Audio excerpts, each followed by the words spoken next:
golden photos na napabayaan lang dito, no? Pero ngayon po mas naging green golden photos na varieties, tapos lumabas sa kanya is neon photos. Nagkaroon siya ng parang sa Manchula na buong buo yung kanyang pinaka, pero eventually meron kayo madidiscover na mga bagong lumalabas na variegation. Hello everyone, this is Hermes Sunao, Pili Dino Park and Eco Garden, and welcome back sa ating YouTube channel. And for today's video, ano nga ba pag-uusapan natin? Isa ba kayo dun sa mahihilig magkolekta ng photos? Tapos eventually biglang lumago na sila, dumami na, and parang naging boring na, no? Kapag gano'n na lang lagi nakikita mo, no? Pero sabi ko sa inyo, mahiwaga din yung mga halamang photos, ano? At meron sa kanilang nangyayaring kakaiba na ma-excite kayo, no? Kung yan, nababato na kayo sa kanila, baka pag napanood nyo yung video natin, subukan nyo uling mag-alaga at magpadami, no? Kasi yung iba sa atin, minsan tinatapon na lang pag madami na yung mga halaman nila, pag nagugubat-gubat na, no? Pero huwag nyong gawin yan dahil marami kayong madidiscover sa kanila. Alamin natin yan sa ating pagbalik. Kaya kung ready na kayo mga ka-MDP, tutok lang po.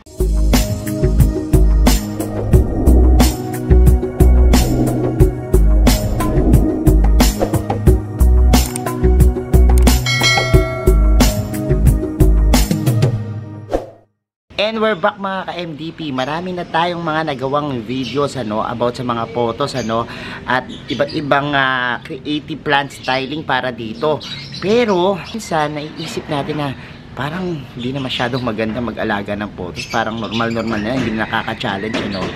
And ngayon nga, meron akong photos na naging parang kakaiba para sa akin, ano.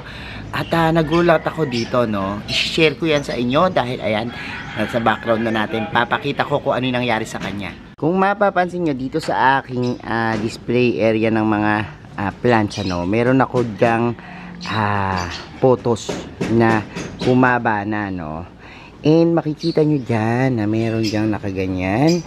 Pero nagulat ako dahil mayroong isang parang hibla ng golden photos na bumaba dito, pero nahaluan siya ng neon photos. Actually, baka akalain nyo po dinikit ko lang yan, ano, hindi po, dahil yan po ay kusang sumanga dyan, no? At nagulantang ako dahil ang kanyang pinaka puno ay golden photos na varieties, tapos lumabas sa kanya is neon photos. So napapagtanto ko lang na sa dami ng mga lumalabas ng varieties ng photos, minsan po nangyayari talaga yan, ano. And dito nga po yung mga marble queen na photos ko, minsan nakakadiscover ako ng bagong variety, nagiging puting-puti na parang sa Snow White, ano, or Snow Queen na tinatawag, no. Pero ayan, eto, nagulat ako, mayroong neon photos ganyan, tapos yung mga varieties niya puro puti, ano. So dito rin may nakita ako yung ating marble queen, ibang klase rin yung lumabas sa kanya. Tingnan nyo naman, oh, nagkaroon siya ng parang sa Manchula na buong buo yung kanyang pinaka leaves, half moon siya, no. And sa tingin ko merong mga iba na hindi ganun ka stable yung kanyang variety, no. Pero eto, tingnan nyo po, oh, parang sa Manjula din, ano. So pero yung kanyang mga ibang dahon parang sa marble queen. So medyo kakaiba tong halaman na to, no. And yun yung sinasabi ko na nakaka-excite, no, sa mga photos dahil minsan iniisip natin na ganyan na lang sila, puro ganito yung nakikita natin, pero eventually meron kayo madidiscover na mga bagong lumalabas na variegations, ano. And yung iba dito lang nagbabase kapag nagbe-breed sila ng mga bagong varieties ng photos, tinitingnan lang po kung stable yung ganong variegations, ano.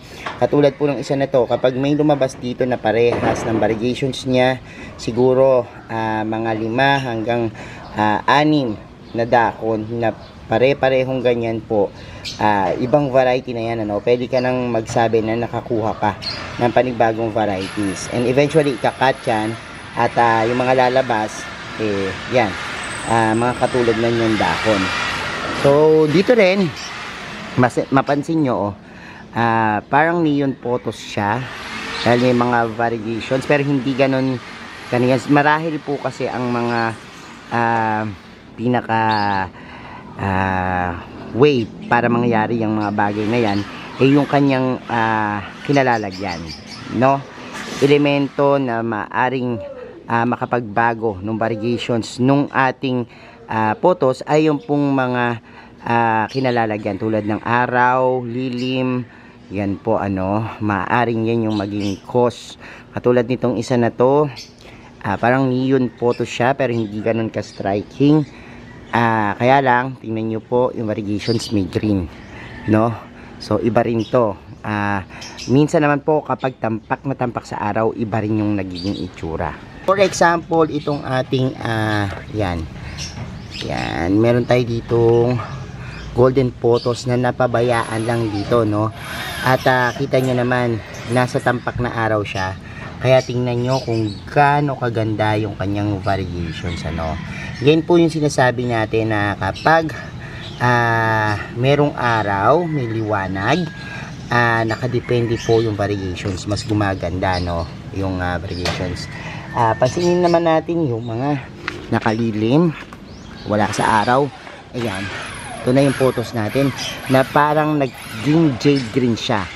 So ganito, minsan ito madaling mag-stable ng ganitong variations, yung wala mismong variations, ano. At kung mapapansin nyo yan, before ito ay golden photos, pero ngayon po mas naging green photos na siya, no. At ang main reason yan is yung pong araw na natatanggap niya dito, dahil dito walang ganong araw, hindi siya tampak na tampak sa araw, ano. So maaari kayong magkaroon ng bagong varieties, depende po dun sa binibigay nyong araw sa inyong mga photos. Kaya napaka-exciting dahil hindi nyo aakalain minsan na yung lalabas na kulay dun po sa inyong mga dahon is kakaiba naman, na nagiging reason para makabuo kayo ng panibagong variety ng photos, ano. And the last time na pumunta tayo sa show, nakakita po ako ng Shangri-La o itong sleeping photos na tinatawag na bukang-buka, no. So tiningnan ko yung aking sleeping photos nagulat ako dahil ganito yung itsura nung nasa plant show, ano. Nakaganyan, medyo buka nga lang dito ng konti, katulad yan, halos bumuka na yung kanyang pinaka dahon. Pero last time yung ating mga sleeping photos na talagang inaalagaan is hindi sila nakabuka, no, ganyan, tiklop na tiklop. Pero ngayon makita nyo meron na siyang pagbuka, no. And before then, ang inaalagaan nating mga sleeping photos is walang variations, but now makikita nyo dito merong tampak sa araw. Ayan siya, oh, look, sleeping photos na merong kitang-kitang variations, ano. So before lumalabas lang yung mga sleeping photos na kulay green, pero ngayon meron ng sleeping photos na variegated, ano. At yan yung sinasabi ko sa inyo na minsan dahil din po dun sa natatanggap nilang sikat ng araw. Malaking factor yan para po maiba yung itsura ng ating mga photos, ano. Like for example this one, napakaganda po nung kanyang variation. So tingnan nyo, diba? So tingnan natin kung ano pa yung mangyayari dito. Baka mamaya may lumabas na sleeping photos na neon, ano. Katulad nito, maiba yung kulay, no, mag plain, or maaring namang maging marble queen, no. Kaya nakaka-excite po na malaman at mag-alaga uli ng mga photos, ano. So ayan mga ka-MDP, napanood nyo na yung ating vlogs, and I hope na dagdagan ko yung mga kaalaman nyo sa mga photos, ano, na hindi lang simpleng bagay yung pag-aalaga sa kanila, dahil ang dami rin nangyayari, no. Salamat po sa inyong pagtutok ngayong araw na to sa lahat ng nanonood sa ating vlogs, nagla-like at nag-share, no?